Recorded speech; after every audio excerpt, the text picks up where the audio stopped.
നമ്മളെ കുട്ടികൾക്ക് മുട്ടായും കൊടയും കിട്ടും. മദ്രസയ്ക്ക് പോവാത്തവർക്ക് മുട്ടായി കിട്ടൂല. അവൻ്റെ കാക്കന്മാരൊക്കെ പഠിക്കൂല, മദ്രസ അവർ കൊടുന്നു കൊടുക്കും.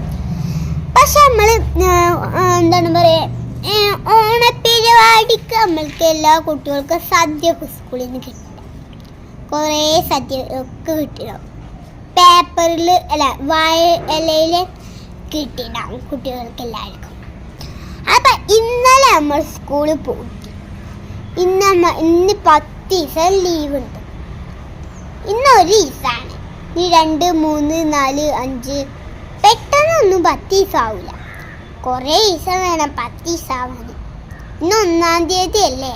ഈ നാളെ 2, മറ്റന്ന് 3, പിറ്റന്ന് 4 അങ്ങനെ ആയി കഴിയണ്ടേ? അതിനൊക്കെ എത്ര സമയം എടുക്കും?